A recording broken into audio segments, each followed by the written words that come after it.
regrets, or at the very least, experience this emotion. The author, Bronnie Ware, wrote about the 5 most common regrets she heard from people on their deathbed. What are they? 1. I wish I hadn't worked so hard. 2. I wish I had the courage to live a life true to myself, not the life others expected from me. 3. I wish I had the courage to express my feelings. 4. I wish I had stayed in touch with my friends. 5. I wish that I let myself be happier. These wishes are excellent piece of advice to drive our decisions.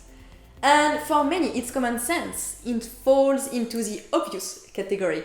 It's evident I should stay in touch with my friends. It's evident I should let myself be happy. And yet, if this is so obvious, why do so many express these regrets when nearing death? Before answering this question, let's explore what these 5 regrets have in common. You see, they have one thing that makes them so intense that they are at the top of everyone's mind during their final moments. These regrets are born from an inability to act. They are born from our own inertia. You may regret being rude to someone. You may regret a business decision. You may regret the consequences of your actions. But even if you can't go back in time to prevent them, you still have the ability to fix them. You can apologize. You can make other decisions that will allow your business to recover.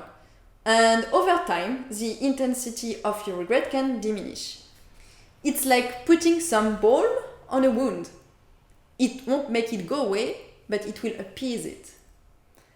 It's just not possible to appease your regrets for something you didn't do. There is no way to undo what you didn't do. For instance, you can't go back in time when you were a teenager and ask your crush to go out with you.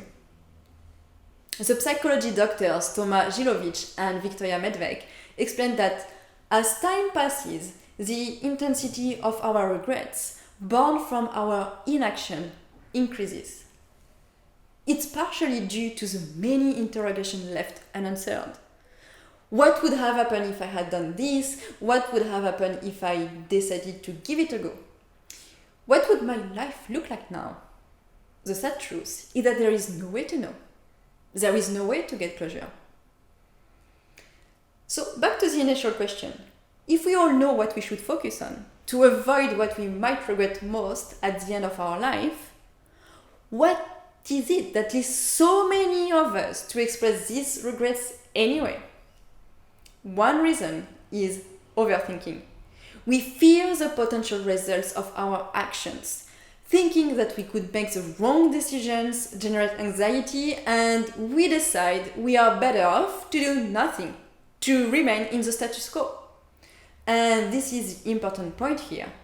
Yes, we might make poor decisions. Yes, we might regret them, but we will never regret them as much as if we decided to do nothing.